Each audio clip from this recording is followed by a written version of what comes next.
Bonjour à tous, bienvenue dans Vive l'Europe. Aujourd'hui, je suis avec Roland Elie. Salut Roland. Salut.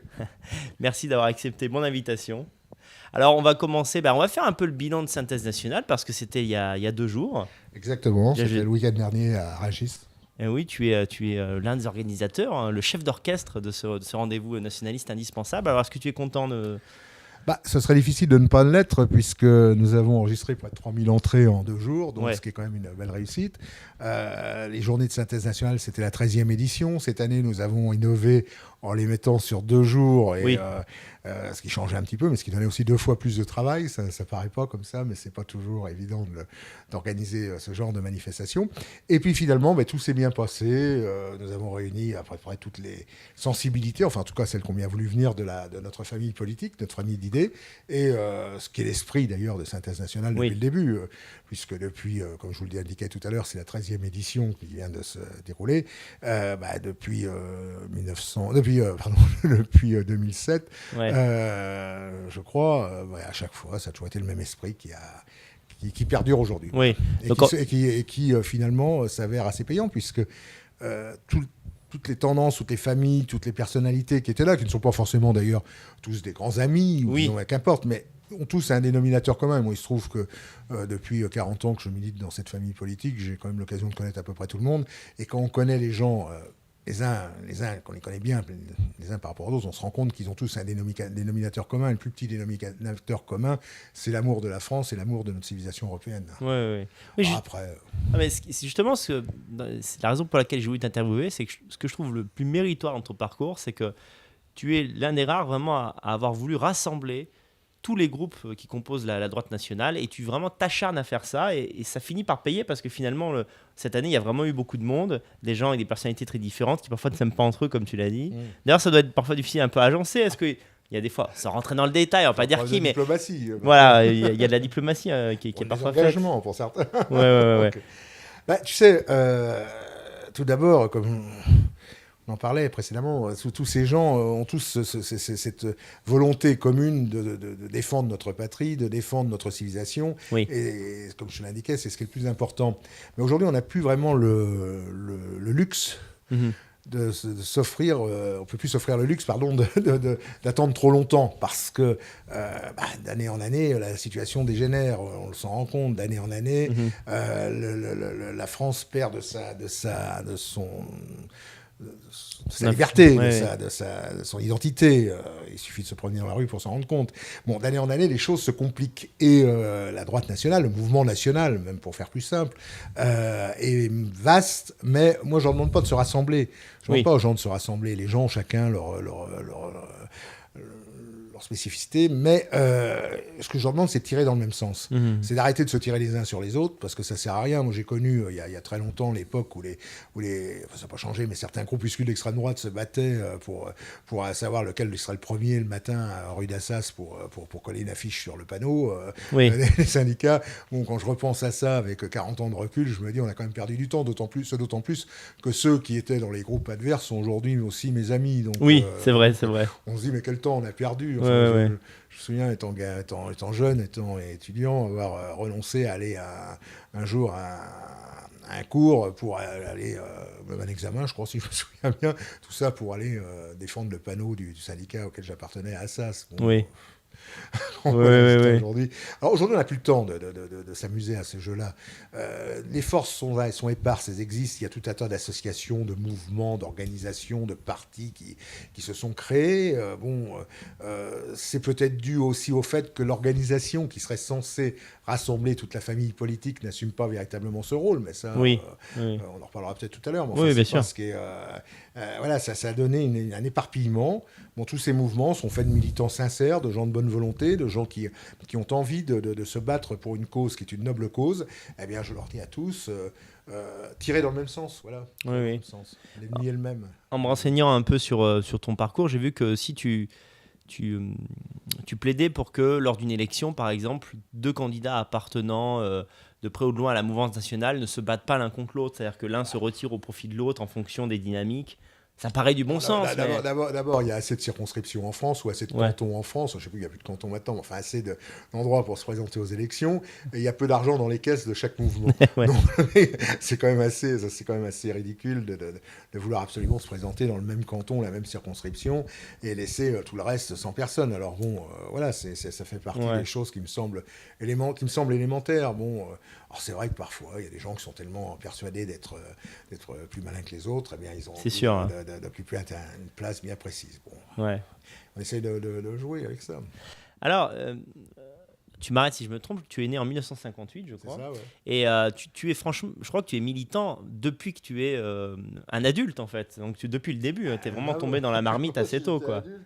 J'ai commencé, effectivement, j'ai commencé à militer quand j'avais une quinzaine d'années à peu près. Donc, à l'époque, j'ai entendu parler d'un mouvement qui faisait beaucoup parler de lui à ce moment-là, c'était Ordre Nouveau. Alors j'ai adhéré à Ordre Nouveau la semaine de la dissolution. Pourquoi la semaine de la dissolution ? Je ne savais pas que c'était la semaine de la dissolution d'ailleurs. Personne ne savait que ça allait être dissous quelques jours après. Mais il y avait eu un meeting à Paris, j'habitais en province à l'époque, et il y a eu un meeting à Paris, et au cours de ce meeting, il y a eu une contre-manifestation gauchiste qui a attaqué le local d'Ordre Nouveau, et c'est comme ça que l'adresse du local, tout le monde a pu la savoir, à la connaître, et donc j'ai écrit à ce mouvement et j'ai adhéré, mais j'ai jamais reçu ma carte, et pour cause, puisqu'une semaine après le mouvement était dissous. Alors, j'imagine comment devait fonctionner le secrétariat d'Ordre Nouveau. Il devait falloir quand même un certain temps avant que la carte arrive chez l'adhérent. Donc voilà pourquoi j'ai commencé comme ça. Et alors en même temps qu'Ordre Nouveau, il y avait le Front National qui à l'époque était unitaire, donc on est en 1973, donc le Front National était à l'époque unitaire, et donc j'ai aussi adhéré au Front National parce que c'est l'organisation qui rassemblait tout le monde. Et donc j'ai été contacté par un garçon que je connaissais indirectement, voilà, et donc qui m'a contacté en me disant voilà, je suis le responsable du Front National local. En fait, c'était le seul adhérent avec moi, et donc j'ai passé de voir, on va créer une section. Bon, très bien. Et quelques semaines se passent, il me rappelle, il vient me voir, et entre temps il y avait une scission. Il y avait la scission des anciens d'Ordre Nouveau qui avaient créé les comités Faire-Front. Alors, en une semaine, en 3 mois de militantisme, du haut de mes 15 ans, je connaissais déjà la scission et la dissolution. D'accord. Normalement, j'aurais dû arrêter là. Parce que j'ai vu que on va tenter autre chose. Quoi. Et puis finalement, je suis toujours là aujourd'hui. Donc, mais tu as fait pas mal d'allers-retours en fait avec le Front National. J'ai l'impression que tu es parti, tu es revenu, tu es toujours un peu resté dans la sphère. 40 ans, ça laisse le temps quand même de voyager. Non, avec le Front National, si tu veux, j'ai adhéré donc, en 73. Quand mon ami il est venu me voir pour me parler de la scission, on était deux dans une ville de 50 000 habitants. On va quand même pas faire les fines bouches, hein, on va pas se bagarrer à chacun son groupe. Donc, j'ai rejoint le comité Faire-Front, ce que je regrette absolument pas d'ailleurs. Hein. Et donc, qui était à l'époque très en guerre contre le Front National, contre Jean-Marie Le Pen. Il devait y avoir une certaine animosité entre les responsables des comités Faire-Front et Jean-Marie Le Pen.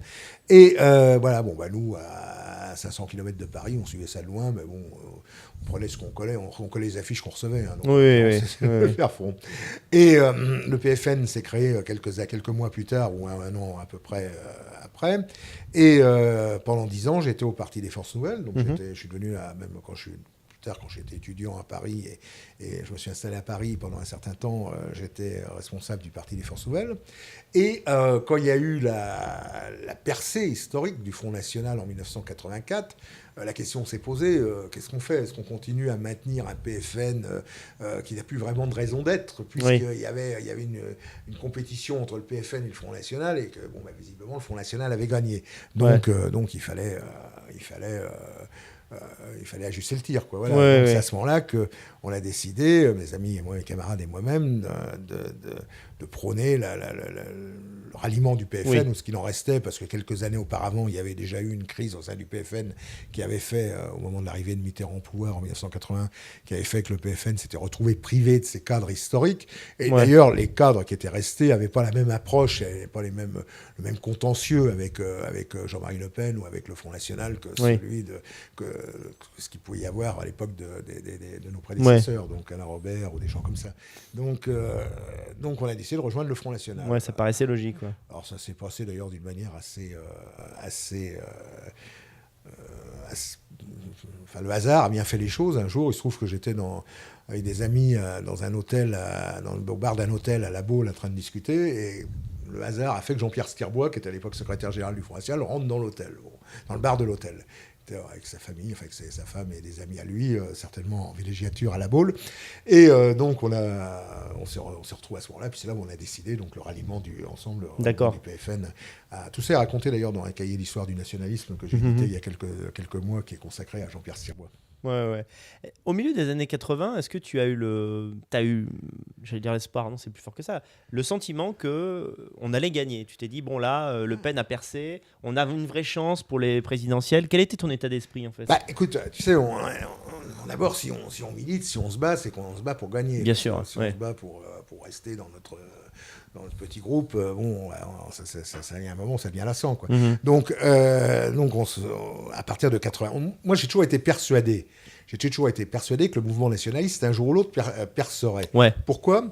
Parce que en France, il y a eu un leurre qui a marché pendant 20 ans, ou 30 ans, ou 40 ans, c'est le gaullisme. Oui. C'est-à-dire qu'après la dernière guerre mondiale, et en particulier après au début de la Ve République, fin des années 50, début des années 60, on était dans le contexte de la guerre froide, on était dans le contexte qui était celui de cette époque-là, et tout le monde se disait, face au communisme, face au socialisme, il y a le général de Gaulle, c'est un général, il est catholique, soi-disant il a lu l'Action française quand il était jeune, pas vérifier, mais enfin c'est ce qui se disait. Ouais. Donc la droite électorale, j'entends, je parle pas de la droite militante, je parle pas de la droite culturelle, mais je parle de la droite électorale, ce qu'on appelle la droite électorale, se contentait du mouvement gaulliste. Mais le jour où De Gaulle est mort, le gaullisme, quelque part, n'avait plus vraiment de raison d'être. Et quand on a vu la succession, après, avec Pompidou, qui était peut-être pas le pire, d'ailleurs, dans le genre, mais enfin, qui était plus influencé, certainement, par la Banque Rothschild que par l'esprit de la résistance gaulliste.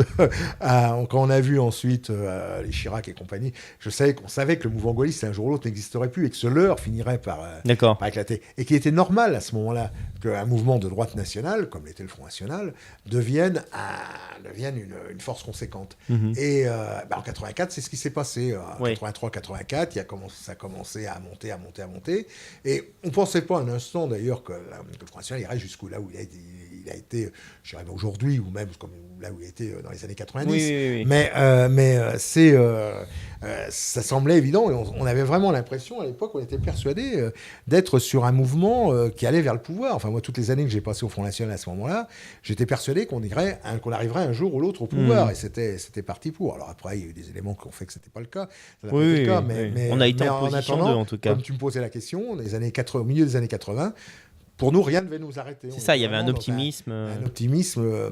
Mais c'est pas compliqué. On savait qu'il y avait beaucoup de gens qui partageaient nos idées, on discutait avec les uns avec les autres.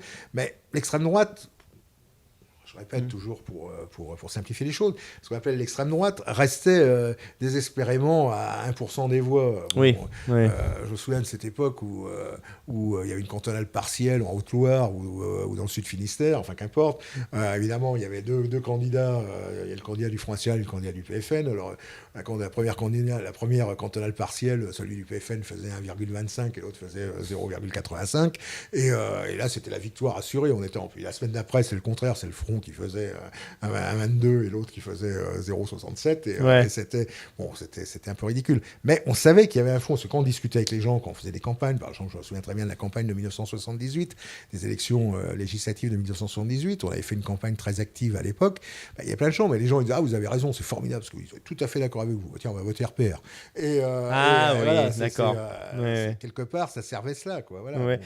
C'est marrant ce que tu dis, parce que ça me fait penser à ce que me disait Thomas Joly lorsqu'il a quelquefois été candidat. Il me disait, en fait, pour le Parti de la France, quand je milite pour le Parti de la France, les gens sont d'accord avec moi à 100%. Mais c'est un mec comme ça qu'il faut. Vous avez raison, je vais voter Front National.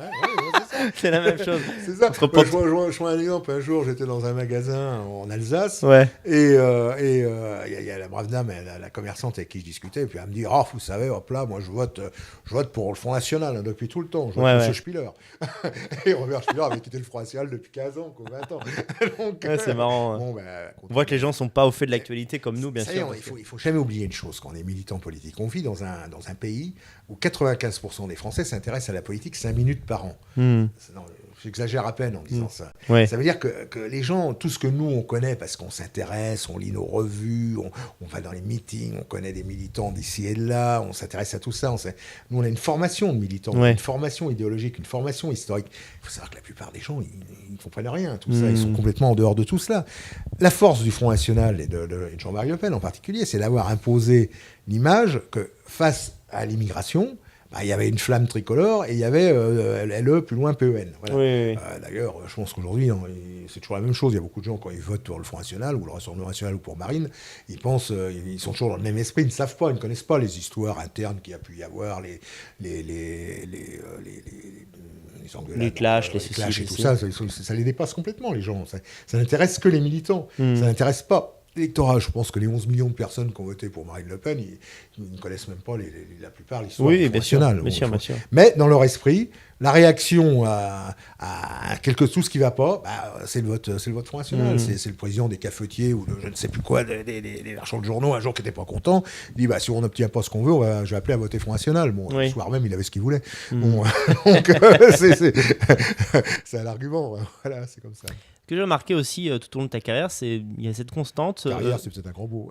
Si, quand même, c'est une carrière, 40 ans quand même. Oui, c'est cette participation, cette création de revues. C'est-à-dire cette idée, à la fois le militantisme de terrain, politique pure, et puis aussi la culture, la littérature de droite.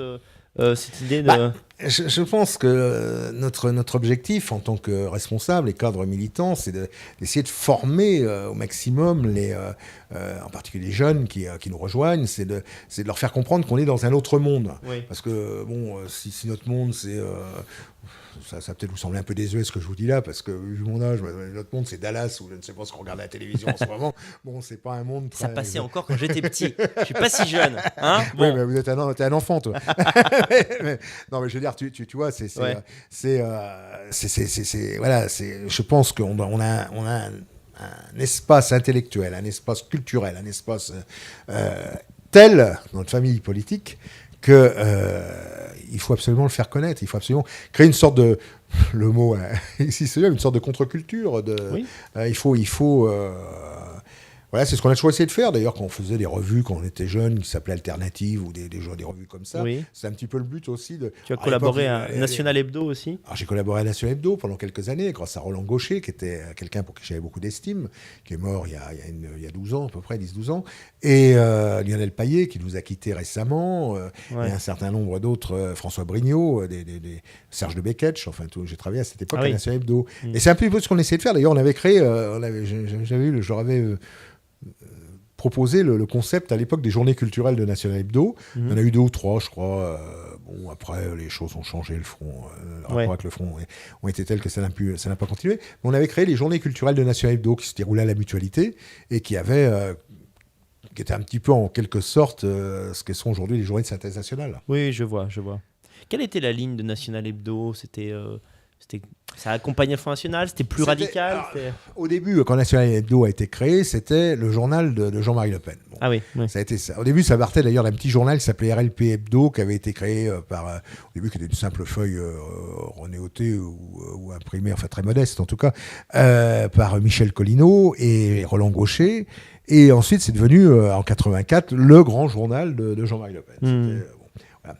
Et puis, le temps passant, National Hebdo s'est un petit peu écarté a voulu prendre une certaine indépendance. Il faut bien comprendre une chose, la famille de la droite nationale, il a existé pendant 30 ans, entre 1900...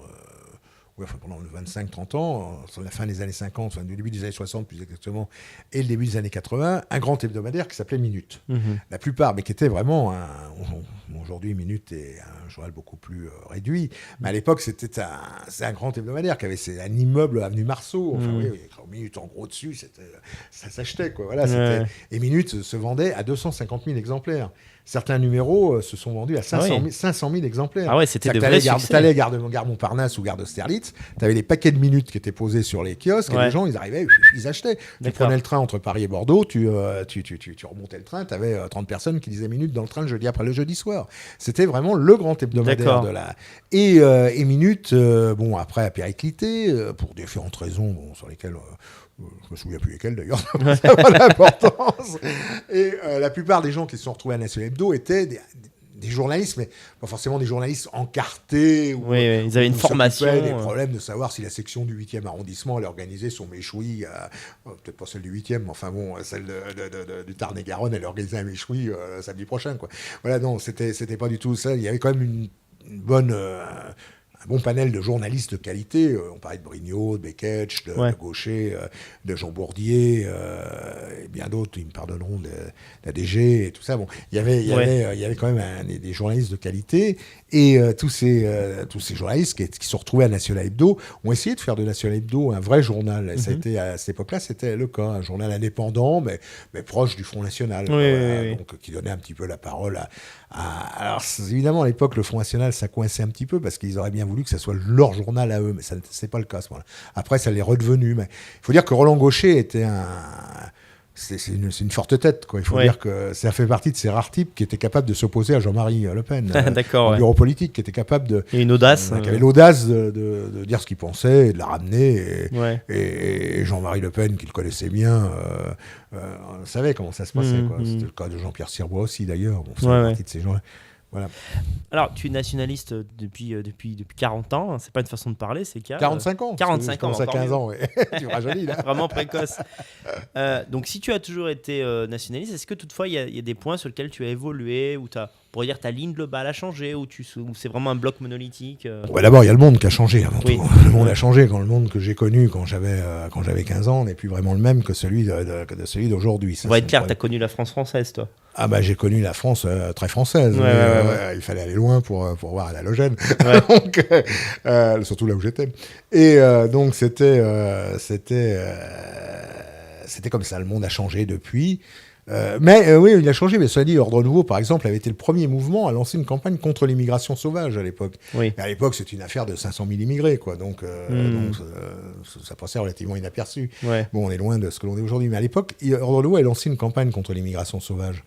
Et qui ont été reprises ensuite par le Front, avec toutes ces différentes campagnes qu'il a pu mener à la fin des années 70, début des années 80. Donc en fait, tu veux dire que la base n'a pas changé, mais que tu t'es adapté un petit peu. Le monde a changé, mais je pense qu'aujourd'hui, on n'est plus dans le même monde que celui que j'ai pu connaître, enfin que les gens de ma génération en tout cas ont pu connaître. Et il faut évoluer. Bon, il y a des réalités qui étaient à l'époque celles d'un monde coupé en deux, avec l'Union soviétique, le bloc de l'Est d'un côté, le bloc de l'Ouest de l'autre, et il fallait choisir son camp. Aujourd'hui, les choses sont différentes. On s'est rendu compte que finalement, la chute du mur de Berlin a certainement eu beaucoup d'avantages, mais ça a aussi engendré un monde qui est un monde monolithique, et ça a engendré aussi un monde dans lequel aujourd'hui, le danger est plus le mondialisme que le communisme. L'uniformisation. Voilà, c'est ça. Et est-ce que tu dirais, c'est peut-être difficile de répondre, mais finalement, est-ce que par stratégie ou par pragmatisme, tu as adouci ton discours en te disant finalement, on a perdu toutes ces batailles-là, concentrons-nous sur l'immigration ou tel sujet, ou est-ce que tu es vraiment resté un... Je crois que si tu veux convaincre les gens, il faut leur parler de ce qui les touche. Bon, voilà. Si aujourd'hui on va leur parler de la 4e internationale et tout ça, je suis pas sûr que ça les intéresse beaucoup. Donc du danger soviétique, je crois qu'on n'en parle plus aujourd'hui. On n'est plus dans ce monde-là. Bon, je crois qu'aujourd'hui il faut leur parler des problèmes qui les touchent. Ce d'autant plus que les mouvements nationalistes des années 70 étaient très ancrés d'une part sur... Alors, il y avait à la fois une sorte de nostalgie reposant sur... mais nostalgie au sens sain du terme, reposant sur tout le bagage historique de la famille politique. Et d'autre part, ce choix qu'il fallait faire par rapport au danger soviétique qui nous semblait être le premier, enfin le danger communiste qui nous semblait être le premier danger. Il faut oublier quand même qu'à cette époque-là, le Parti communiste frisait les 25% des voix, que les gauchistes et les groupes gauchistes représentaient une force militante, des forces militantes conséquentes, toutes tendances confondues.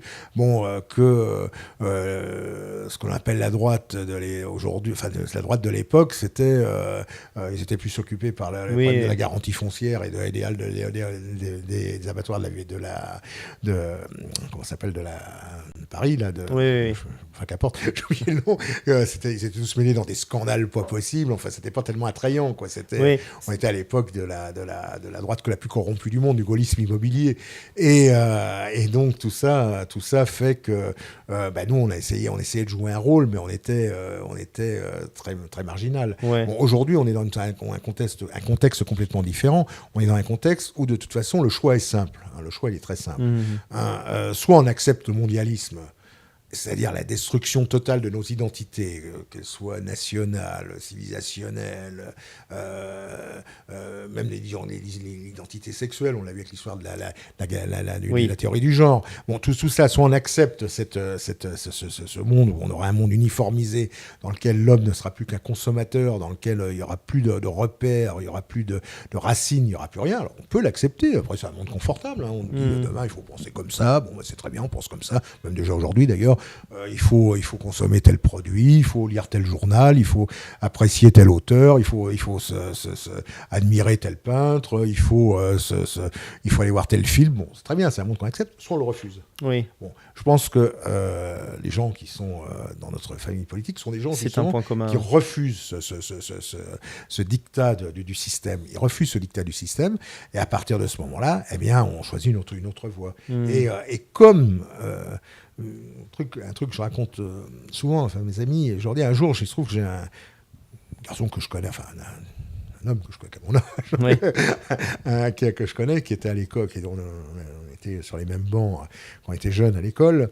Et ce type-là, un jour, a eu des responsabilités importantes dans le monde politique. Il était directeur de cabinet, je crois, d'un ministre important. Bon, c'est un type qui n'a pas vraiment nos idées, mais enfin qui connaît bien il sait ce que je pense, il sait ce que l'on pense, il connaît tout ça.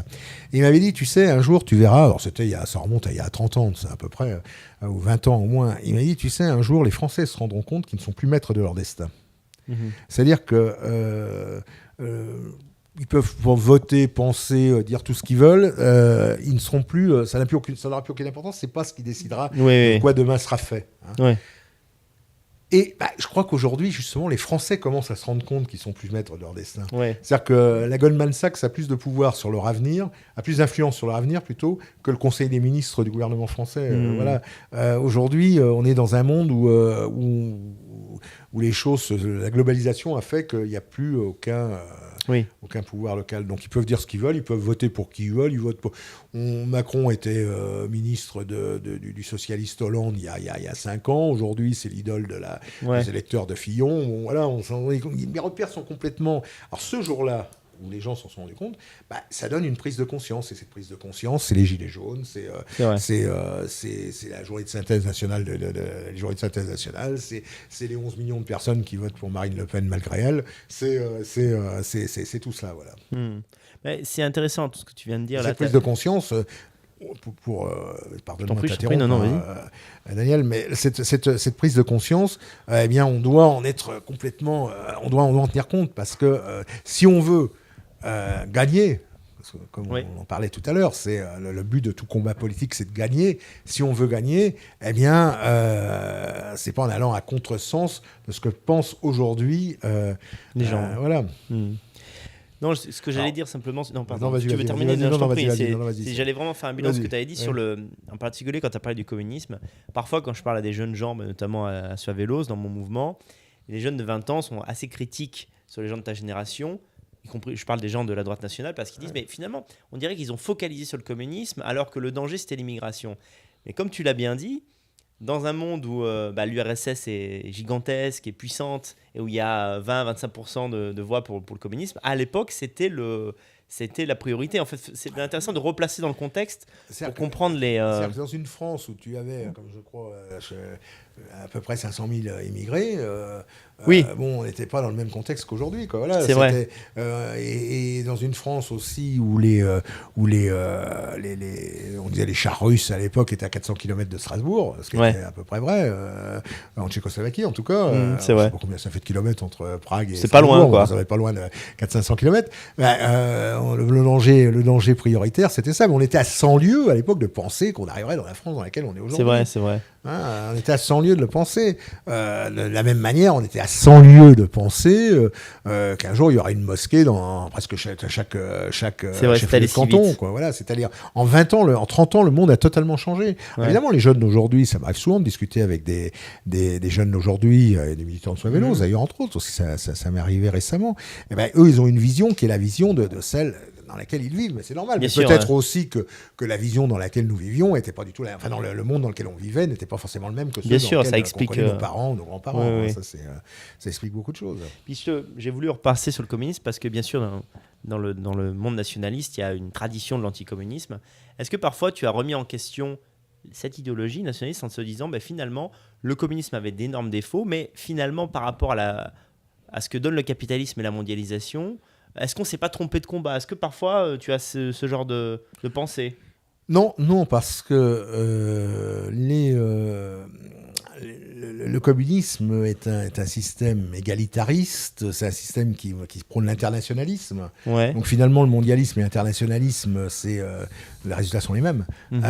Et nous avons toujours opposé évidemment une vision nationaliste des choses.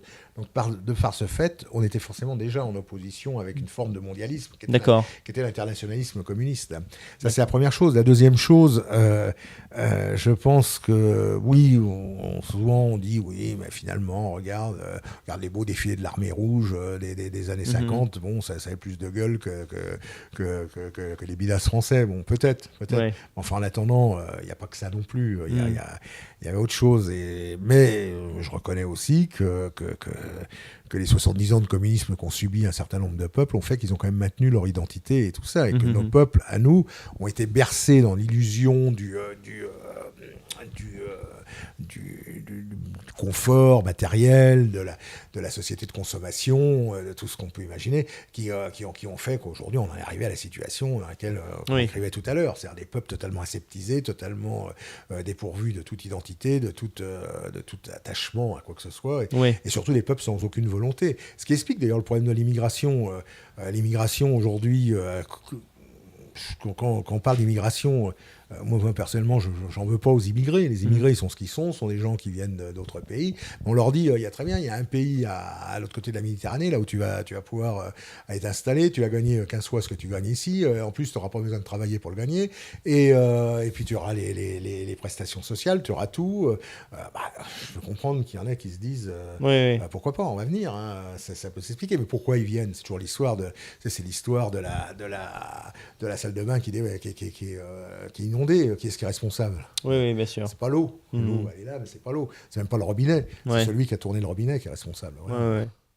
Alors, sans réelle transition, j'ai remarqué que dans le camp national, on est un peu divisé sur cette question sur le rapport aux élections. C'est-à-dire, j'ai remarqué c'est vraiment 50-50.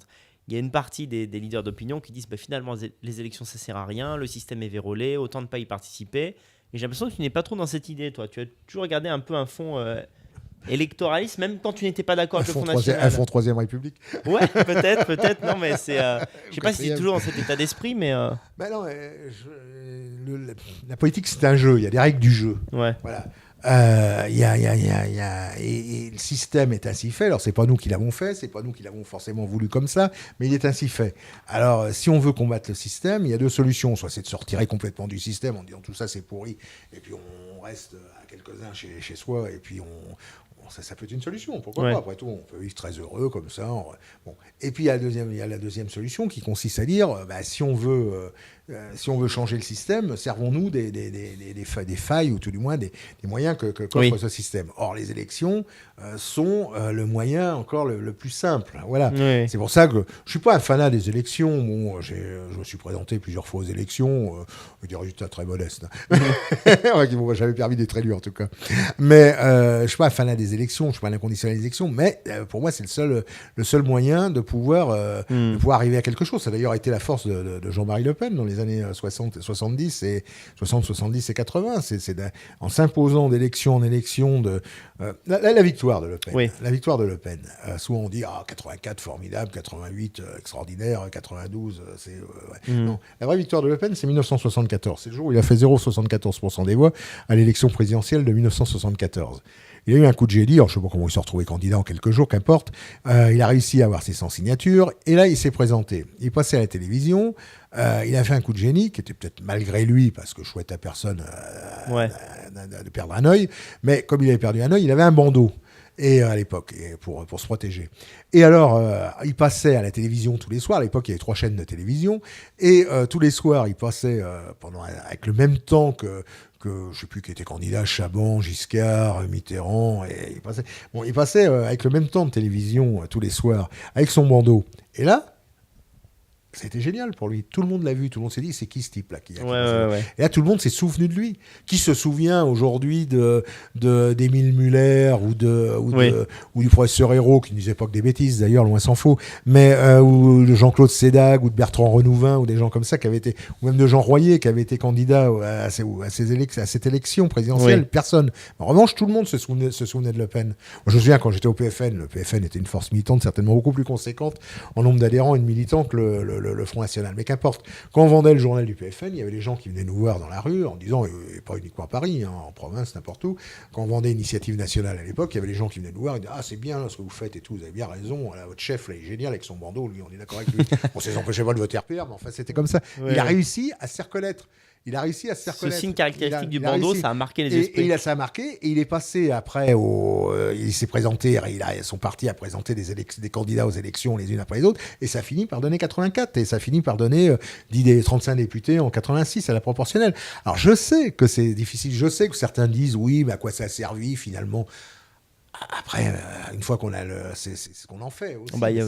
Tout est une question. Même s'il n'y a pas eu de victoire, le parcours de Jean-Marie Le Pen a développé les idées nationales dans beaucoup d'esprits. Voilà, exactement. Ça fait avancer les choses. C'est ça. Si on reste sur la défète, on se dit, mais finalement, tout ça n'est qu'un vaste échec. Alors que 11 millions d'électeurs pour Marine Le Pen, c'est quand même important. C'est énorme. À l'époque, Le Pen, quand il s'est présenté en 74, je crois qu'il avait fait 64 000 voix, 65 000 voix dans toute la France. Aujourd'hui, c'est 11 millions de voix. Les gens disent, mais ça n'avance pas et tout. Bah oui, enfin, quand on passe de 64 000 à 11 millions de voix, ça fait énorme. C'est quand même pas en avant, quoi. Bon. Alors toutefois, la question qui nous hante un peu tous dans le milieu, je pense que tu n'as pas de réponse, mais je te la pose quand même. Comment se fait-il que lorsqu'il y a des sondages d'opinion, très souvent, quand on pose, là je parle des sondages faits par des médias mainstream, même pas par la droite nationale, on demande aux gens leur avis sur l'immigration, on leur dit, est-ce que vous avez le sentiment qu'il y a trop d'immigrants en France ? Très souvent, à plus de 50%, les Français disent oui. Bah oui. Et au moment de l'élection, ils choisissent le candidat du système. Alors comment ça se fait ? Qu'est-ce qui fait qu'on ne convainc pas, en fait ? Parce qu'on a expliqué pendant 40 ans, 50 ans, ou même plus, 60 ans, on explique depuis 60 ans aux gens qu'il y a le mal absolu. Mm-hmm. Bon, le mal absolu, on le connaît, je ne vais pas faire de dessin. Ouais. Voilà. Et donc, les gens, ils sont persuadés que si le Front National arriverait au pouvoir, d'abord, comme ils ont toujours vu que des films en noir et blanc sur le sujet, ils sont persuadés que la vie va revenir en noir et blanc. Bon, si les films sont en noir et blanc, c'est qu'il n'y avait pas de film couleur à l'époque, c'est tout. Oui, la vie n'était pas en noir et blanc. J'imagine qu'ils vont tomber dans un monde qui est un monde glauque et tout ça. Bon, et alors on leur a expliqué, on leur a bourré le crâne en disant, vous vous rendez compte, si vous votez Front National, vous allez avoir, ils vont rouvrir les camps de concentration, ils vont faire ci, ils vont faire ça. Ouais. Et les gens, ils finissent par certaines personnes, même s'ils partagent nos idées, on en connaît tous, on a tous autour de nous des gens qui partagent nos idées, mais qui ne voteront jamais pour un mouvement national, qui ne voteront jamais. Espérons que ça change. Enfin, en tout cas, qu'ils ne votent toujours pas pour un mouvement national parce qu'ils sont tellement persuadés que ce qu'on veut leur raconter et tout ça arrivera qu'ils préfèrent. Je comprends. Ils ne mettent pas en adéquation leurs idées et leurs choix. Mais cela dit, là où il y a des choses qui changent, c'est que les gens, c'est à force de se faire traiter de fascistes, ils finissent par penser qu'ils le sont. Et ils disent, ah bon, c'est vrai, tiens, on nous a traités de fascistes, c'est peut-être qu'on est fasciste après tout, mais alors si on est fasciste, c'est que le fascisme, c'est pas si méchant que ça, puisqu'on est des gens gentils. Alors donc ils finissent par le croire. Et c'est ce qui explique aussi que aujourd'hui, c'est Le Pen qui disait un truc, pourquoi faire une dédiabolisation au moment où le diable devient sympathique. Bon, c'est vrai, mauvais timing. C'est un mauvais timing, quoi. Il y a à l'époque de Trump, de Salvini, qui a... Partout en Europe, on voit bien... Bon, les gens prennent conscience qu'il y a comme je l'indiquais, ils n'ont plus le pouvoir sur leur avenir. Aujourd'hui, qui votent pour l'un ou qui votent pour l'autre, ils voient bien que finalement, je parle des partis du système, que finalement, ça ne change pas grand-chose. D'ailleurs, ils retrouvent toujours les mêmes au gouvernement. On peut voter à gauche ou à droite. De toute façon, on trouvera toujours les mêmes en haut. Donc tout ça, c'est interchangeable. Et ils se rendent bien compte que tout ça, ça n'a plus beaucoup d'importance. Et puis, ils se rendent bien compte aussi de ce qui se passe dans la rue. On en parlait tout à l'heure à propos de l'immigration. Il suffit de descendre sur le trottoir pour comprendre. Quoi. Alors, il y a des gens qui nous disent « Ah, mais non, le grand remplacement. » L'autre jour, il y a quelqu'un qui me disait « Le grand remplacement, ça n'existe pas. Depuis 1974, on a arrêté l'immigration en France. » Ah bah tiens. Alors, je ne sais pas où ils sont. Enfin, en tout cas, ils sont tous dans mon quartier. J'étais pas au courant, moi. Ce que tu dis, au fond, c'est que les idées, notamment sur l'immigration, convainquent les Français, mais finalement, c'est plus une question de forme que de fond. À cause de la propagande médiatique, ils vont pas mettre le bulletin FN, ils vont pas mettre le bulletin droite nationale, alors que finalement, quand les idées sont portées par d'autres candidats comme Sarkozy, qui avait fait Sold-Up en 2007, finalement, c'est vrai, il a vraiment gagné avec les idées. Oui, ça a été vrai, mais c'était en 2007, et en 2007, ça fait 12 ans déjà. Ouais, c'est vrai. Ça. Et alors, tu vois, par exemple, l'autre jour, je discutais à Bruxelles avec mon ami Philippe de Winter, qui est l'un des responsables du Vlaams-Belang. Et je me souviens quand il y a, je ne sais pas si tu connais l'histoire de la Belgique, enfin ces dernières années, il y avait un parti qui s'est créé, le Vlaams-Belang montait, et il s'est créé un parti de centre-droit, dit nationaliste. Alors, il faut tenir compte aussi que là, il y a tout le problème de l'identité flamande qui rentre en ligne de compte. Mais enfin bref, un parti de centre-droit qui a gobé, qui a réussi à pomper une partie de l'électorat du Vlaams-Belang. Et à l'époque, je me rappelle donc ça remonte il y a une dizaine d'années de ça, et d'en avoir parlé avec Philippe et ses amis. Et je leur ai dit, mais tenez bon, nous on a eu le même problème avec Sarkozy. Ça pompe un moment, et il y a un moment où ça finit par craquer. Et c'est ce qui se passe aujourd'hui. Le Vlaams-Belang est redevenu le premier parti de Flandre, en tout cas, si ce n'est de Belgique. Donc ça, c'est le cas. Mais les gens, plus ça va, plus le curseur se pousse vers la droite. À la fois, ce monde change. On parlait du monde qui changeait. Ouais, écoute, il y a 5 ans, ou 6 ans maintenant, enfin en 2013, il y a eu toutes ces manifestations pour l'histoire de la loi Taubira. Oui.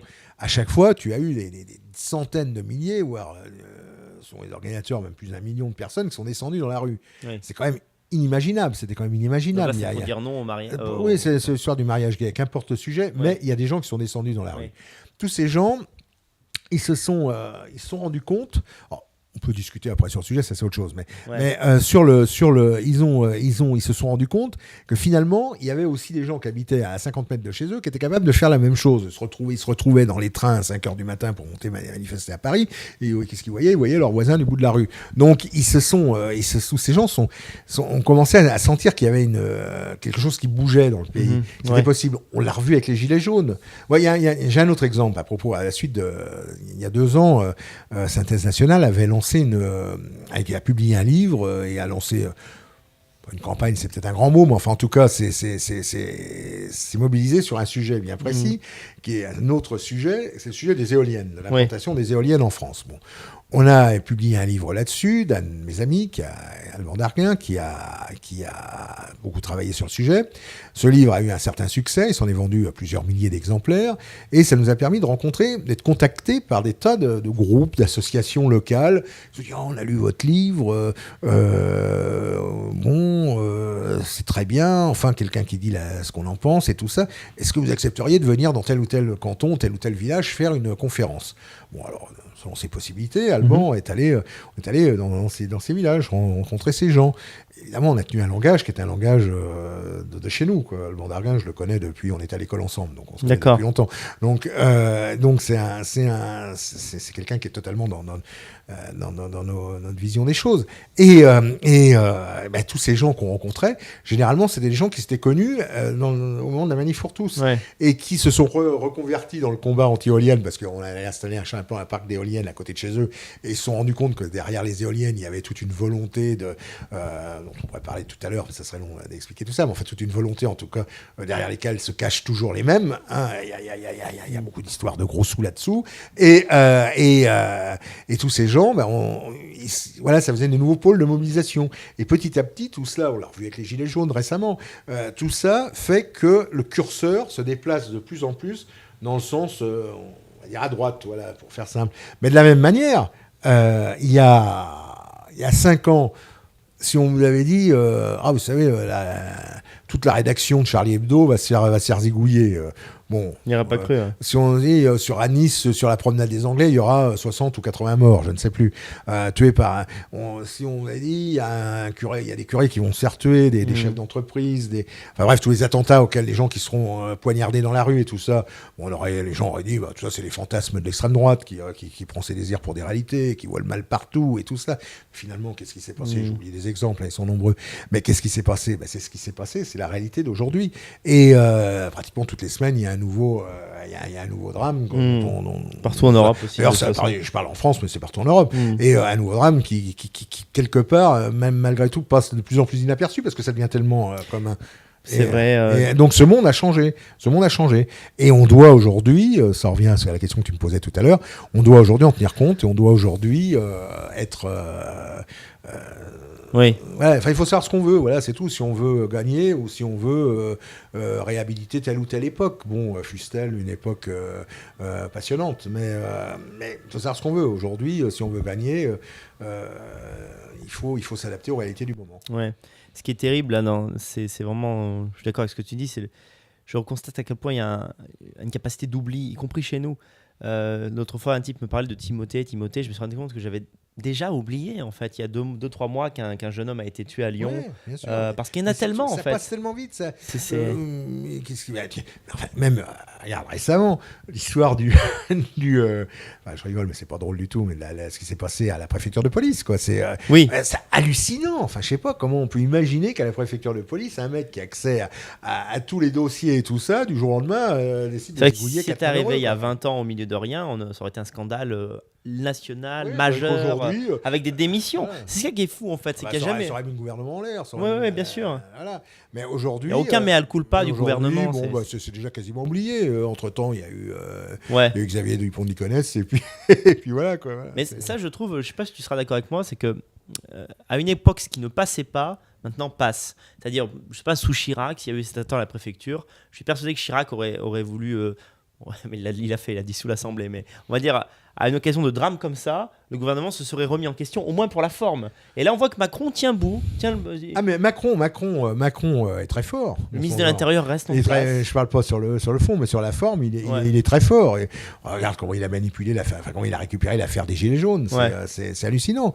Regarde comment on te sort des trucs. Bon, je prends l'exemple, par exemple, de Notre-Dame de Paris, là, dont on parlait tout à l'heure. Bon, je ne sais pas, je suis pas enquêteur, je suis pas procureur de la République, je suis pas sur l'incendie, évêque de Paris, j'ai pas accès au dossier. Voilà, je vois ça de loin. Bon, comme tout le monde. Et alors, ce qui m'a sidéré, c'est de voir que 4 heures après le début de l'incendie, les autorités, le procureur, en l'occurrence de Paris, dit c'est un accident. Oui. Dans l'état actuel des choses, il y a quand même précisé. Dans l'état actuel des choses, nous prévions la thèse de l'accident. Mais oui, de l'accident, oui, c'est ça, oui. Mais je dis pas que c'était un attentat, j'en sais rien, je ne sais pas. Moi, j'y connais rien à l'épaisseur des poutres de la cathédrale, l'influence des mégots de cigarettes dessus. Mais quoi qu'il en soit, ce qui me semble étonnant, c'est qu'on te dit un truc. C'est un peu précipité. Sur laquelle, dès que tu en discutes après, même si tu aimais simple fait qu'éventuellement ça pourrait peut-être être une autre solution, complotisme. T'es tout de suite un complotiste, un révisionniste, un tout ce que tu veux. T'es fasciste, évidemment. Enfin, t'as le droit à tout. Mais comme il y a de plus en plus de gens qui doutent de ce qu'on leur raconte, parce qu'à force de leur raconter des bêtises, ils finissent par y croire. On leur raconte tout et n'importe quoi. L'autre jour, je faisais une réunion l'été dernier en Bretagne et j'ai une dame qui me dit, vous vous rendez compte avec le réchauffement climatique, tout ce qui se passe et tout ça. Je lui dis, oui, qu'est-ce qui se passe? Elle me dit, c'est grave. Oui, je dis, c'est grave, mais encore. Et elle me dit, je lui dis, écoutez, je vais arrêter tout de suite. Moi, ça fait 25 ans que j'entends parler du réchauffement climatique. Ça a commencé il y a 25 ans. Je me souviens, dans la grande presse, il y a 25 ans, on nous expliquait que l'eau allait monter, on allait être inondé, qu'il n'y aurait plus un arbre sur Terre après l'an 2000. Bon, l'an 2000, ça fait déjà 19 ans. Et il y a toujours des arbres sur Terre. Et je regardais l'eau du port, là où on est, dans la ville où on est, dans le village où on est. Normalement, elle aurait dû monter de 7 mètres. Ça veut dire que la petite église qui est un petit peu plus haut, elle devrait déjà être sous l'eau. Est-ce que depuis 25 ans, vous avez eu l'eau monter d'1 centimètre? Oui, elle monte quand la marée est haute et elle descend quand la marée est basse. Mais enfin, comme d'hab. Le port, il n'y a pas changé. Elle a peut-être monté d'1 centimètre, mais enfin bon, elle n'a pas monté en 27 mètres en tout cas.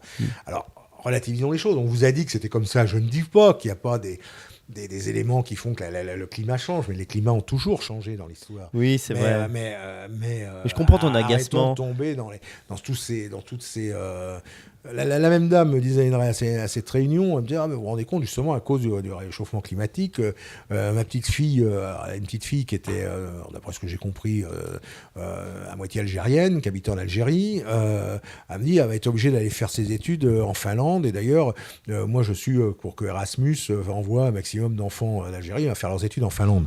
J'ai répondu, vous avez peut-être raison, madame, mais enfin, la première chose qu'il faudrait poser, c'est la question finlandais. Est-ce qu'ils ont envie de voir tous les étudiants algériens venir faire leurs études à Helsinki? J'en suis pas persuadé. Non. Voilà. Bon, c'est toujours la même chose. On réussit à faire passer dans la tête des gens des trucs à sortir des balivernes. À leur faire se tromper sur les priorités, effectivement. On entend toutes les calembrenaines de la Terre quand on écoute les gens parler. Hein, donc, Oui, mais il y a un problème de hiérarchie, effectivement, tu as raison, des problèmes. C'est-à-dire, les gens, maintenant, ce qui est à la mode, c'est le climat. On a l'impression qu'on va tous mourir dans 6 mois, alors qu'il y a une catastrophe avec l'invasion migratoire. Et ça, on dirait que les gens... Ah non, mais... Pas qu'ils ne le voient pas, mais pour eux, c'est pas si grave. Ils se rendent pas compte. On leur dit... De toute façon, c'est tellement confortable de suivre les idées à l'endroit. Ouais. C'est tellement confortable qu'on ne veut pas changer. Alors, mais je répète, pourquoi ? Parce que tout simplement...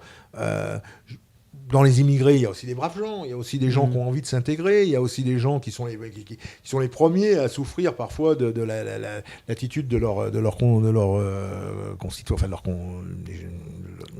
compatriotes. Voilà. Donc, je dis pas le contraire, mais le problème, il faut savoir ce que l'on veut. Si on veut un monde totalement mélangé, un monde totalement métissé, un monde totalement sans racines ni rien du tout, ou si on veut un monde dans lequel les identités existent. Et quand je défends l'identité française européenne, je dis ça sans mépriser aucune autre identité. Les Chinois sont les Chinois, les Africains sont les Africains.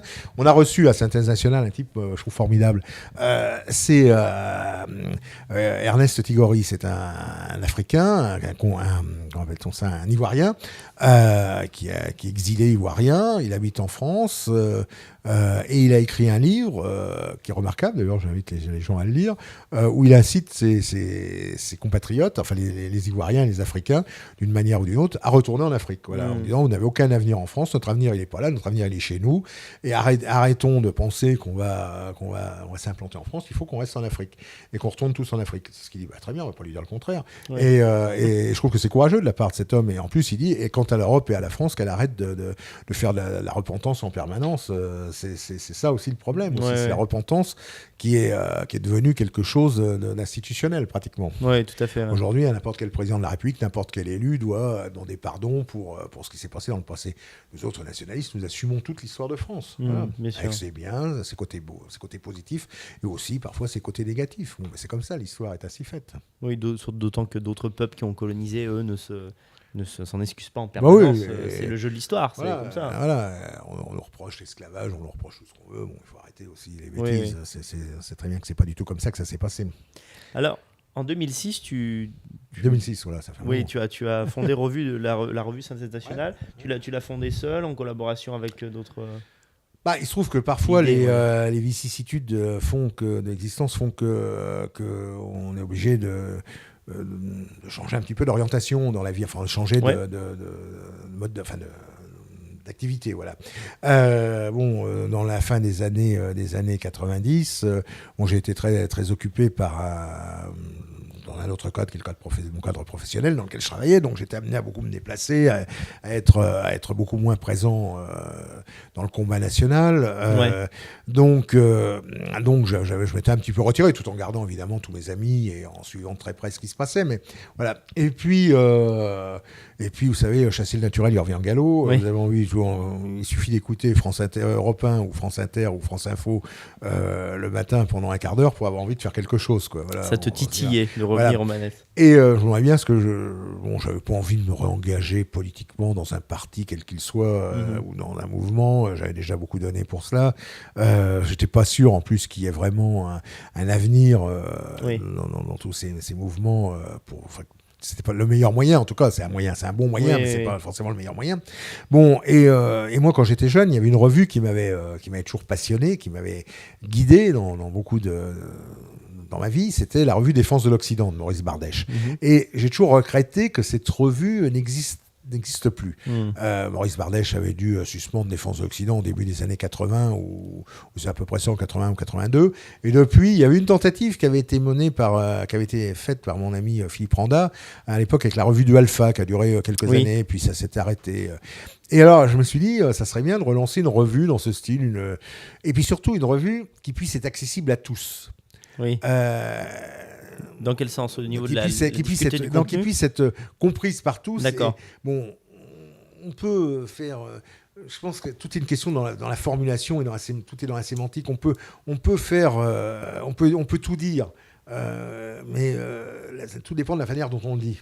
Voilà. Pourquoi ce choix du titre Synthèse nationale? Qu'est-ce que tu veux Synthèse nationale, c'est un choix bien précis. C'est qu'à cette époque-là, 2006, la droite nationale était un petit peu atomisée, était assez atomisée. Il venait d'y avoir, c'est quelques années après la scission entre Bruno Maigret et Jean-Marie Le Pen. C'était quelques années, il y avait un foisonnement de groupes qui existait. Et ça revient à ce que je vous disais tout à l'heure, connaissant les uns les autres, ayant autant d'amis chez les uns que chez les autres, et ayant pris du recul en plus par rapport à tout cela. Oui. Ayant été amené à rencontrer des gens qui n'étaient pas forcément des gens qui passaient leur temps dans nos chapelles et nos mouvements, je me suis dit, ça serait bien de faire quelque chose qui puisse les toucher. Moi, j'étais parfois un peu agacé par le fait que certains de nos journaux, très courageux, qui n'ont pas assez glorieux, qui ont... Oui. Mais parfois se rendent dans des considérations qui font qu'ils se coupent ou qui peuvent faire peur aux gens. Oui. Ça revient un petit peu à ce qu'on disait tout à l'heure.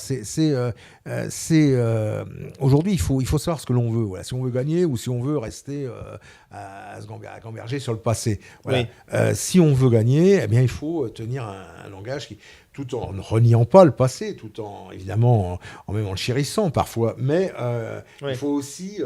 tout est question de juste équilibre entre les choses. D'accord. Et c'est ce que j'ai essayé de faire avec Synthèse nationale. Alors, j'ai réuni quelques-uns de mes amis qui étaient tous à peu près dans le même cas que moi, qui étaient un petit peu en dehors, qui s'étaient retirés un petit peu du combat politique quotidien. Et on a décidé de faire cette revue, qui aujourd'hui existe depuis 13 ans. Alors, c'est pas seulement une revue, parce que vous organisez justement cet événement chaque année. Qu'est-ce qu'on pourrait... Oui, alors, au-delà de la revue, d'abord, on a créé une maison d'édition. Oui. On a édité une quarantaine de livres, je crois. On a édité les cahiers d'histoire du nationalisme, dont le numéro 17 vient de sortir. On a édité... et on a lancé aussi un an après. Donc, au début, ça a été Bon, quand Synthèse nationale s'est créée, j'étais assez agréablement surpris d'ailleurs de voir que l'ensemble de la famille politique on est content que ce soit c'est une bonne idée, très bien, ça avait été accepté par tout le monde, ça avait fait une sorte d'unanimité positive. Bon, alors je me suis dit au bout d'un an, tiens, on va inviter tout le monde à faire...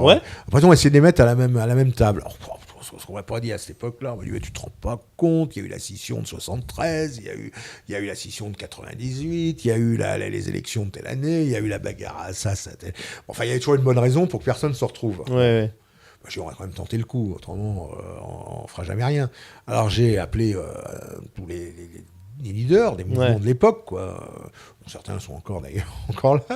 Et donc, je les ai invités tous à venir à la première journée de Synthèse nationale. Et ma foi, ils sont tous venus.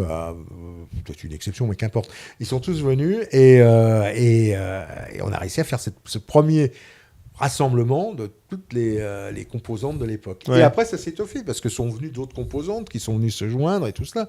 Et quand je regarde la liste des gens qui ont collaboré, qui ont donné des contributions, qui ont participé à nos journées annuelles et tout ça, ça fait quand même un ensemble assez large. Assez large. Alors, je rappelle, je leur demande pas d'aller passer le week-end ensemble. Hein. Oui. On leur demande une seule chose, c'est de parler de ce qui rassemble plus que ce qui divise. D'ailleurs, la dernière journée, la semaine dernière, il y a certainement des gens qui se sont opposés, qui sont les contradictoires, mais il n'empêche qu'ils étaient tous là et tout s'est bien passé. Ils étaient au même endroit, ils se sont exprimés à la suite. Et ça a été, chacun avait son point de vue et puis ça. Oui. Ça permet aussi de fédérer leurs différents publics. C'est-à-dire quelqu'un qui est plus attiré par tel mouvement, c'est l'occasion de rencontrer tel autre. C'est important que les gens sachent d'abord qu'ils ne sont pas seuls, parce que bien souvent nos amis disent ah bah oui mais moi je suis tout seul, j'ai un copain qui m'a donné telle documentation sur tel parti, puis ça s'arrête là. De toute façon comme les autres, comme dans la rue personne pense comme moi, je préfère rester tout seul chez moi. Mais non, c'est pas ça. Il faut essayer de convaincre les gens. On peut réussir à convaincre des gens. C'est faisable. Et même il y a un tel éventail culturel, il y a un tel éventail d'écrivains, d'artistes. C'est formidable dans notre famille, tout ce qu'il peut y avoir comme artiste, on ne s'en rend pas compte. Évidemment, ils ne passent pas à l'émission du samedi soir à la télévision, mais il n'empêche, il y a des gens de qualité. L'autre jour, on a eu un certain nombre d'artistes qui se sont succédés. Il y a eu 4 concerts même. C'est des gens qui ont la valeur, quoi. Et ces gens-là, ils méritent d'être. C'est à nous de les faire connaître dans nos milieux, un peu ce que tu fais avec cette émission, de les faire connaître et de faire savoir qu'il y a autre chose, qu'il n'y a pas que les poncifs du système qu'il faut avaler. Au contraire, si on a un esprit un petit peu critique, un cerveau un petit peu hardi, eh bien, on peut trouver d'autres.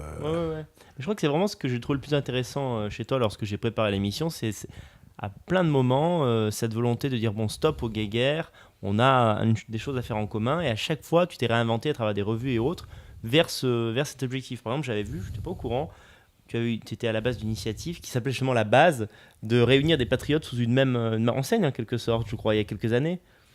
Oui, il y a eu tellement de choses, oui. On l'a fait à plusieurs reprises. Ces idées-là, c'est vraiment... Oui, j'avais... j'ai eu... à différentes périodes, il y a eu des mouvements qui se sont créés après, qui ont disparu, des sigles, des logos, des choses comme ça. Bon, moi, j'ai toujours... Connaissant les uns et les autres, je connais aussi les travers des uns et des autres, mais qui n'en a pas, moi le premier d'ailleurs. Et donc on a tous nos qualités et nos défauts. Bon, c'est toujours la même chose, hein. Je le répète et je le répète. Il faut savoir ce qu'on veut. Voilà. J'ai des gens qui me disent parfois ah oui, mais tu te rends compte, dans telle revue en 1977, tu as écrit que. Je me rappelais plus qu'en 1977 j'ai écrit dans cette revue, et puis j'ai écrit. Tu avais 25 ans. Oui, et puis même, je regrette pas, je ne renie de rien ce que j'ai écrit, mais je leur dis, mais toujours, pensez dans quel contexte on était à l'époque, pensez à ce qu'était la réalité de cette époque-là. 77 ou 89 ou 2002. Hein, oui, bien sûr. Mais je veux dire, ce qui compte, c'est le contexte qui était celui de l'époque, il faut toujours l'avoir en ligne de compte, et puis en ligne de mire, pardon, et puis il faut s'adapter en permanence aux réalités du moment, c'est ce qui est important. On connaît Carl Schmitt nous a appris qu'il fallait savoir définir l'ennemi, on le connaît. Une fois qu'on le connaît, soit on lui rentre dedans et frontalement et on sera éclaté, soit on essaye arrondir les angles, en tout cas et on essaye surtout d'amener la majorité des gens à penser comme nous. C'est l'éternel problème des élections. Bon, c'est un peu la question à 100 000 euros, mais même plus. Mais comment tu vois l'avenir de la politique et du camp national? C'est-à-dire, est-ce que tu penses que le RN va réussir à se réinventer et a encore un intérêt? Ou est-ce que tu penses que justement il faut être en embuscade pour remplacer ce parti qui est vacillant? C'est une question énorme, hein, mais... D'abord, je n'ai pas la prétention, j'ai peut-être eu à un moment donné, mais enfin, je n'ai plus actuellement, en tout cas, je n'ai plus actuellement la prétention de créer un parti voilà, c'est pas du tout mon intention actuelle. Le RN est là, très bien ou très mal, je ne sais pas. Enfin, il est là, il représente un certain nombre de choses. Il existe des pôles qui vont au-delà du RN. Mon positionnement est d'encourager ces pôles, sans condamner. Pour moi, un militant du RN reste un camarade. Bien sûr. On peut condamner les positions, comme on l'a vu récemment, qui ont été prises par le RN et tout ça. Bon, on peut ne pas être d'accord. Mais le militant de base du RN, lui, d'ailleurs, il y en avait beaucoup. J'ai vu plein de gens du RN à Synthèse. Oui, on va pas se mentir. Il y a plein de gens qui sont venus me voir en disant, on a une carte. Moi, vous savez, je suis encarté au RN et tout ça. Mais je pense qu'il faut aller au-delà. Bon, voilà. Et il y a des mouvements qui se sont créés, comme le tien, comme la dissidence française, comme d'autres. Je prends ces exemples parce que c'est ceux qui me viennent à l'esprit. Eh bien, tous ces mouvements ont un rôle à jouer. Et ce rôle, je pense que c'est un rôle de tirer vers la droite Le curseur, l'ensemble du mouvement national. Quand je dis ensemble, c'est y compris le RN et y compris d'ailleurs toutes les autres forces nationales qui peuvent exister. Bien sûr. Et faire en sorte que ce curseur se pousse de plus en plus à droite. Comme l'extrême gauche faisait dans les années 60, pousser le curseur à gauche. Je comprends. Voilà. Et on me dit par exemple récemment, un journaliste me disait oui, mais vous organisez la journée de synthèse nationale, il y a eu la convention des droites. Bah, je dis très bien, il y a eu la convention des droites. Moi, je ne crois pas beaucoup, mais très bien. Moi, je suis ravi que ça ait lieu et il faut que Sanfleur s'épanouisse. Je veux dire, si ça marche, bah, tant mieux. Et puis si ça ne marche pas, bah, au moins ils auront tenté. Voilà. Et il n'y a que ceux qui ne tentent rien, qui ne réussissent rien. C'est sûr. Bah, ma question suivante est peut-être un peu indélicate. Je ne sais pas si tu vas vouloir y répondre, mais Jean-Marie Le Pen est à la fois admiré et très critiqué dans le milieu pour certaines de ses décisions. Oui. Si tu regardes l'ensemble de ce parcours, est-ce que tu dirais que le bilan est globalement positif ? Est-ce qu'il y a des moments où tu penses qu'il y a vraiment eu des erreurs ? Quel est ton sentiment vis-à-vis de ça ? Au-delà de l'admiration qu'on peut avoir pour l'homme, sa combativité, son talent, etc. Ce qui est indiscutable, c'est que Jean-Marie Le Pen a mené à porter le mouvement national après... je ne sais plus combien, l'autre jour, il était dit 80 campagnes électorales ou 60, enfin qu'importe, après un grand nombre de campagnes électorales, a porté le mouvement national là où il est aujourd'hui. Bon, ça, c'est indiscutable. Donc, on ne peut avoir que de la reconnaissance pour lui. Alors, peut-être qu'il a fait des erreurs. Moi-même, j'ai été critique à un moment à son encontre. Mais qu'importe, c'est pas important. Ça, c'est du ponctuel. Et quand on aime bien, il y a des moments où on se fâche. Bon, voilà. Bien sûr. Bon, voilà. Et donc, je pense que ce qu'il a fait était globalement positif. Alors, certains disent oui, mais il n'a jamais voulu prendre le pouvoir. Bon, j'en sais rien s'il n'a jamais voulu prendre le pouvoir. Et le pouvoir ne lui a jamais été offert non plus. Donc, pour prendre, il faut qu'on t'offre. Donc voilà, il a essayé, en tout cas, par tous les moyens, de porter le mouvement national. Il faut quand même voir que c'est quand même l'homme qui a compté ces 40 dernières années. Qui se souviendra de Méhaignerie, qui se souviendra de Raffarin, qui se souviendra même de Sarkozy, de Hollande, qui se souviendra de Hollande dans 50 ans, personne. Tu es capable de me citer le président de la République d'il y a 50 ans Difficile, voilà. Bon, donc tout avant le monde. De Gaulle, c'est compliqué. Oui, avant De Gaulle, c'est bon, voilà. Mais je pense que l'homme qui aura marqué à part De Gaulle, sans doute, l'homme qui aura marqué la fin du XXe siècle et le début du XXIe siècle, c'est Jean-Marie Le Pen. Tout s'est passé par rapport à lui. Tout ce qui se passe, même l'immigration aujourd'hui, quand tu te définis par rapport à l'immigration, contre ou pour l'immigration, c'est toujours aussi contre ou pour Jean-Marie Le Pen. C'est vrai. C'est quand tu te définis contre tel ou tel, pour la défense de la nation, contre le mondialisme, c'est aussi pour ou contre Jean-Marie Le Pen. C'est lui qui a amené les sujets sur le terrain. Visionnaire sur le terrain. Clair, alors après, qui ne fait pas d'erreur dans sa vie, tout le monde en fait. Qui prend une interprétation de tel ou tel mot, tel ou tel détail. Bon, c'est des choses qui arrivent dans la vie. Et puis à partir du moment que tu représentes un danger potentiel pour le système, le système, c'est de bonne guerre d'ailleurs, le système fait tout pour te descendre aussi. Donc ils vont tous sortir ils vont sortir l'artillerie lourde. C'est ce qu'ils ont fait à plusieurs reprises à l'encontre de Jean-Marie Le Pen. Bon.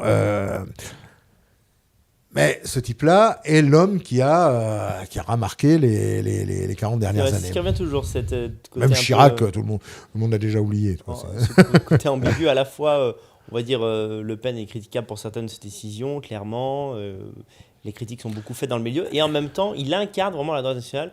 C'est indissociable. Quand on pense droite nationale, c'est Jean-Marie Le Pen. C'est-à-dire que quand tu as la personnalité de Jean-Marie Le Pen, tu as forcément aussi des défauts de ses personnalités. Et puis, on dit parfois, oui, Le Pen, il est mégalo et tout ça. Bon, peut-être. C'est pas l'impression qu'il me donne quand je le connais, quand je le connais un petit peu. Mais enfin, mais en tout cas, les taciturnes introvertis ont rarement fait des chefs de peuple. Oui, c'est vrai. Belle expression, taciturne, introverti. Ça peut être des qualités, mais pas dans le contexte de leader d'opinion. Si tu veux on ne succède pas à Jean-Marie Le Pen comme on succède à je sais pas moi, à Jacques Toubon. Ouais. Je ris parce que d'un rire franc, parce que tu m'as rappelé qu'il existait en fait. Tout à coup, tiens, Jacques Toubon. Qui se souviendra de Jacques Toubon, qui se souviendra de je sais pas moi, de Bérégovoy ou de Jospin ou de Peut-être Mitterrand, on s'en souviendra peut-être, parce qu'il avait au moins une dimension intellectuelle qui faisait que, peut-être parce qu'il avait été Camelot du Roi quand il était jeune, mais enfin, à part ça, voilà, tous ces mecs-là sont des gens qui retombent dans les poubelles de l'histoire. Le Pen, les gens s'en souviennent. Alors tu demandes dans la rue aux gens qui est tout bon et qui est Le Pen. D'ailleurs, le succès considérable des mémoires de Jean-Marie Le Pen est la preuve de ce que tu racontes. Mais là aussi, tiens, tu parles des mémoires de Jean-Marie Le Pen, c'est tout à fait intéressant. Quand tu vois aujourd'hui quels sont les livres qui se vendent. Ouais. C'est qui ? C'est Le Pen, bien sûr. Zemmour, c'est Oberton. C'est Onfray, c'est pas forcément un mec de droite, mais enfin, c'est un type qui est quand même non conformiste. En tout cas, c'est Villiers. Les romans de films de Villiers. C'est vrai. L'histoire des films de Villiers, ça s'est vendu comme des petits pains. Bon, j'aimerais bien être l'éditeur. Ça, oui. Ça les chante. Mais tu vois, même nos auteurs, ce que j'appelle nos auteurs, c'est-à-dire les gens de notre famille ou de notre approche des choses, c'est vrai. Toujours un certain succès. Tu as édité un bouquin sur Guillaume Fay. C'est vrai, ça a plutôt bien marché. C'est des auteurs nos auteurs aujourd'hui ont un succès. Quand tu sais à combien se vendent, tu es capable de me citer 3 titres de livres de Bernard-Henri Lévy ? Tu es capable ? On demande dans la rue aux gens s'ils sont capables de... Ils vont dire « Bernard-Henri Lévy est un formidable écrivain qui a une production littéraire extraordinaire. » Tiens, citez-moi 3 titres de Bernard-Henri Lévy. Personne n'est capable de citer 3 titres de Bernard-Henri Lévy. Personne. C'est vrai. Parce que ces livres se vendent à quelques milliers d'exemplaires. Ils sont mis en avant, mais en fait, au fond, dans les bibliothèques des villes du système. Ils se vendent dans les... mais ça s'intéresse plus personne. Parce que ça intéresse personne ce que raconte Bernard-Henri Lévy. Ouais. Voilà, c'est vrai, puis depuis longtemps c'est un tapage médiatique mais aujourd'hui le monde change aussi, et il va dans notre sens. Je sais, ouais. Mais je répète et je le dis vraiment à l'attention des jeunes militants, des jeunes cadres de la famille politique, ne faites pas les erreurs qu'on a faites dans le passé. Ne les faites pas. On les a faites. Bon, c'est passé maintenant. Ouais. Il faut pas les faire parce qu'autrement on le paiera très cher et on en sera. Et c'est tout. C'est nos enfants, c'est notre pays. C'est tout ça qui disparaîtra. Et ça, on n'a pas le droit de le laisser faire. Quand tu as parlé de BHL, j'ai rigolé parce que moi, que j'ai une formation en sciences humaines, moi j'étais obligé d'en lire du BHL parce qu'on te le force quand tu es en socio ou en philo. Et t'as oublié le titre. Si, je me souviens du titre de celui-là parce que c'est la barbarie à visage humain. Celui-là, on te le fait lire, relire.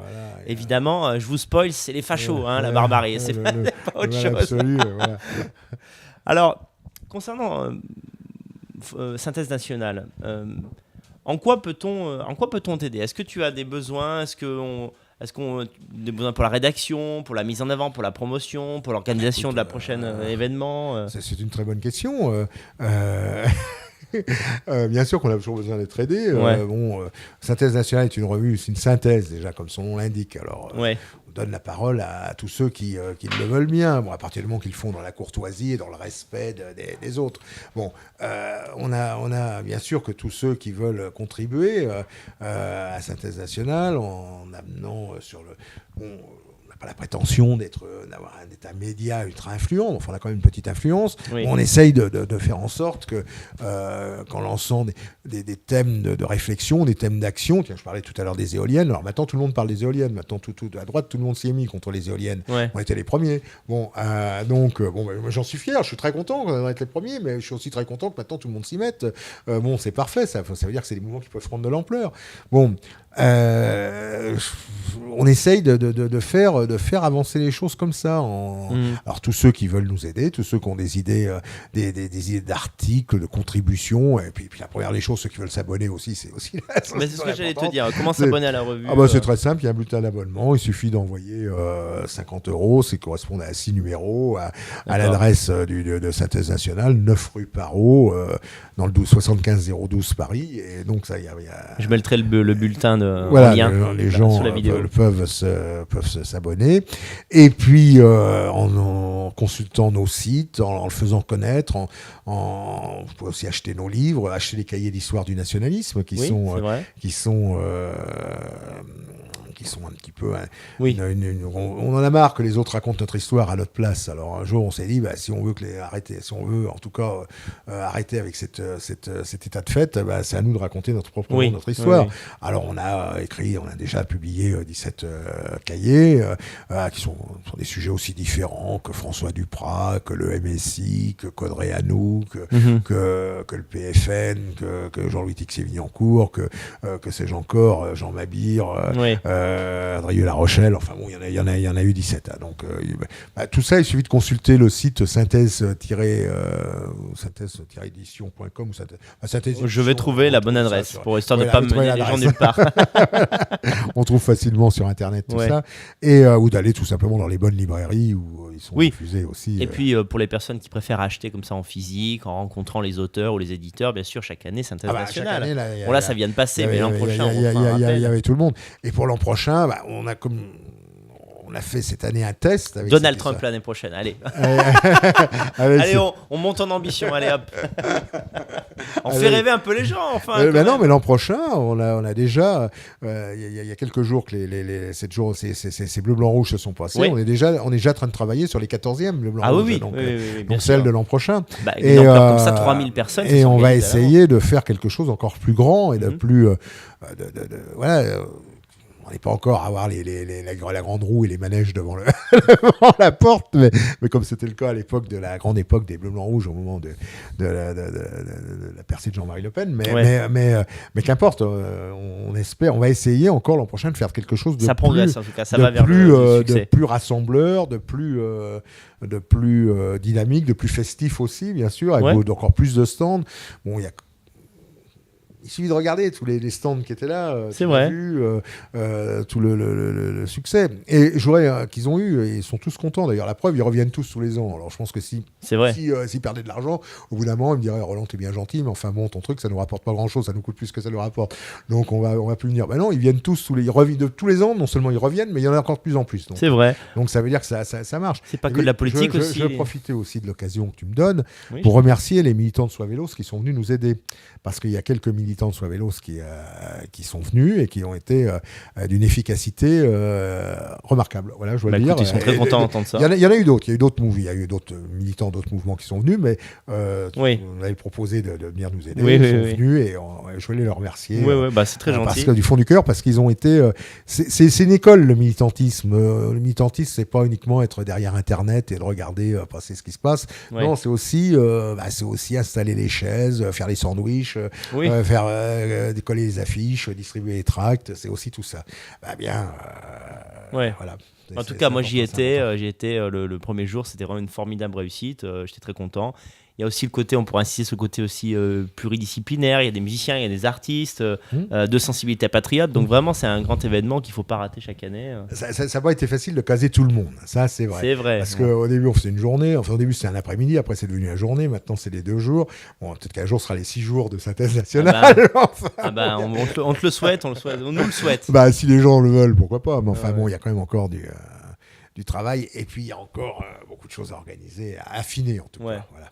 Mais ça sera. Je te remercie beaucoup, Roland, pour ton combat, puis pour ta sympathie aussi, parce que vraiment, non mais t'es positif, t'es quelqu'un de positif, ça se ressent, ça donne la patate, ça donne envie de lutter. J'espère que ça sera le cas, et tous ceux qui veulent lutter, lutter dans vos organisations, lutter quelle qu'elle soit, mais enlevez de vous cette volonté de vouloir toujours s'en prendre à celui des qu'à côté. C'est le cas dans beaucoup de cas. Non, notre ennemi, il est en face, et face à l'ennemi, on doit avoir une stratégie commune, si c'est unitaire, au moins commune. Je crois que c'est le slogan de Synthèse nationale, peut-être je me trompe. Pour une France française dans une Europe européenne, c'est ça ? C'est ça. On ne peut pas finir sur mieux que ça. Il n'y a pas rien de plus simple. Les choses claires s'expriment clairement. Voilà. À bientôt les amis. À très bientôt pour Vive l'Europe. N'hésitez pas à vous abonner, à voir la vidéo, la partager. Salut les gars. À bientôt.